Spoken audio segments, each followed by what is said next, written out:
ladies and gentlemen, welcome back for another episode of the North Star DTS head gaskets. This is going to be the beginning of part 3, I do believe. So if you haven't seen parts 1 and 2, link it down below. I'll make a playlist of all the parts of this project so you can go back and watch them. Anyways, really just cleaning up the block now. Around here you got to be especially careful around here because that's where your compression seals right here. Around in here. It's pretty obvious on this one because basically outlines itself for where you got to be extremely careful. Then around here you got your bolts. Then your coolant passages are pretty obvious on this one right here. All the way around the perimeter, kind of. Cool. Here's your oil. Right here. Gotta keep these clean, but we'll change the oil and clean everything out beforehand. So pressure ports right here for oil. Pressure comes out here, and here's your returns. Simple enough. Simple enough. So you're using just right, this is just a Scotch-Brite pad. You don't want to use anything more aggressive. Yeah. Especially on right around here on your compression rings. You're also using what we talked about in the last episode too, were those plastic razor blades too. Yeah. Talked about them in the last episode again. Go. These are for a Chrysler. They're for a Chrysler. Wow. Chrysler, but they work on everything. That's weird. I don't know why it says Chrysler.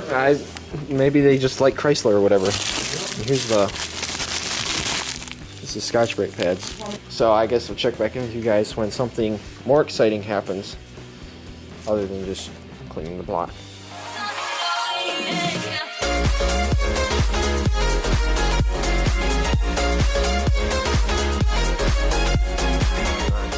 Alright, ladies and gentlemen, we are back about, I don't know, maybe 2 weeks or more, probably more like 3. Too long. It's too long. It's been too long. Yeah, but we're back anyways now. Here are all the parts all laid out for actually putting it back together. There's the actual head gaskets, and then head bolts, and got valve cover gaskets, we got timing and stuff, gaskets. Spark plug rings, exhaust, whole lot of stuff. Now it's all gotta go in here somewhere. Throw it in. Just like that. And then over here we got the heads, where I got them cleaned up at his own shop. A little more cleaning to do on them, but made a darn mess. They're kind of heavy? Yeah, not too bad. I'm standing right in the way. What was that leaked? Oil. Well, they got it covered in oil to prevent any moisture problems, because there's a lot of steel. Yeah, These are that's a good aluminum idea. pads, but I think you got not that stuff. all this is all this is cast steel down here. You got your rollers, your surfaces on here. You don't want rust. No. Oh, and that's something I forgot to mention. I failed to mention. By the way, you may have noticed the hood and the front bumper are both missing. I actually took them off, took advantage of this time to have them repainted. The hood had a few bubbles on it. The bumper was just terrible. It was all stone chipped and nasty. This car was originally actually in a front end accident in Arizona. The person we got it from picked it up at auction and kind of threw it together and started commuting with it. And the paint job was pretty cheap on the front end, so it really got chipped up and nasty after not too long. Well, I don't know how many miles, but you can see here where something went through. Nice little hole. So that's probably from the original accident. Not too bad though, not too bad. So once it all gets put back together, it's going to look nice too, as well as run well, we hope. It will. It will, okay, alright. Yeah, make no promises and then I don't have to worry as much, you know? Anyways, that's where we're at. So now it's actually going to come together, which is just exciting. Beautiful. This is beautiful, wasn't it? That is really cool. Nice little pretty blue. Yeah. Why they do that, I don't know, but hey, it looks nice, doesn't it? Yeah, that is really awesome. Alright, looks like it's time to drop first head in. Got the, what is it, the exhaust. What is this, the manifold or the header? The exhaust manifold. Manifold. I never get that right. Alright, so again we are going to use, as we did in the last part, to pull it out, I'm going to use my new cherry picker to I'll put it in. And this is obviously the, I think, this is the one in the back, right? Correct. Yeah. Correct. Yeah, because that's going to bolt up to that. Correct. Of course. So, awesome. All right, so we got the rear head in, and now tell the people what you're doing.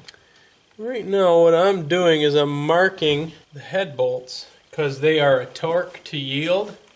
And if anybody knows what that is, you basically do an initial low torque, this one being particular 22 foot-pounds. Then you go through, on this particular one, you go through it in 2 separate sequences. First you turn it 90 degrees, and on the next sequence you turn it in an additional 90 degrees. And on that, that's going to get your proper crush of your head gasket. Cool. Usually I use just like a whiteout pen or something. Just something so that you know where you started, so that you know if you got it torqued. Because once you get that crushed, there's no, oops, I'll back it off a little bit. It's actually going pretty smooth. All right, ladies and gentlemen, back on another day. Off camera, we got the other head in. Same basic process where, what is it called, the process of torquing them? It's called torque to yield or torque angled. See, I left the studs and the exhaust manifold off on this one because it's a little easier to get the head on. So I just left them off and now I'll put them on. I'm putting on this and then the manifold, which is in our pile of parts back there. Yeah, there's a lot of them back there. And then we're going to get to going on this front with all the timing chains and everything. We'll get that squared away. And then we'll be able to take these off. Yeah, that's right. And go. Pretty free and clear after that, for the most part. Yeah, basically, it's pretty basic stuff. It's taking a lot longer than it should, but it's getting back together. Hey, you know, that's the important part. It's looking good though, looking good. So, but the heads are back in the car, which is the important thing, and they're torqued. The bolts themselves didn't strip out, which you worry about on these engines. Yeah. But the bolts, they torqued down fine. There was no complications, and so we're good to go. Yeah, it was really just the gasket. So that's good. That's good. So to wrap up this episode of the head gasket series, I wanted to show you guys the newly repainted hood and front bumper for the DTS that I mentioned earlier. We had a local shop repaint them, prep them, and repaint them.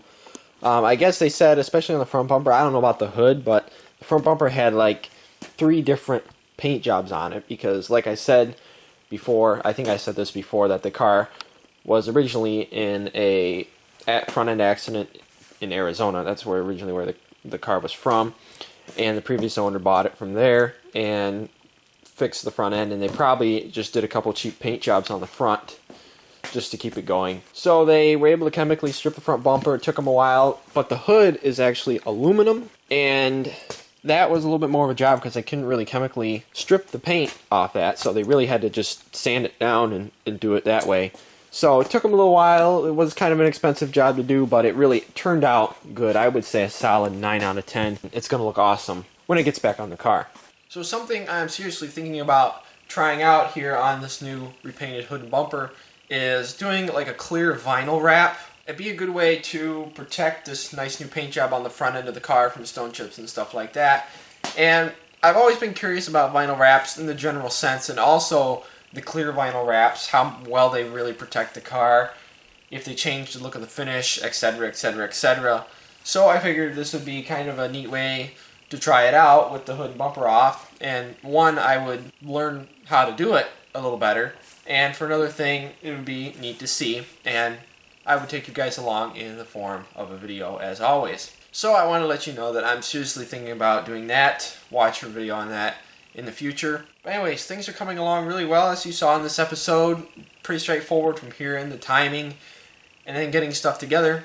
So it's going. So watch for the next episode where we will be doing the timing probably within the next couple weeks, give or take. And again, guys, thanks for watching. You rock. God bless. And I'll see you in the next one. Peace out.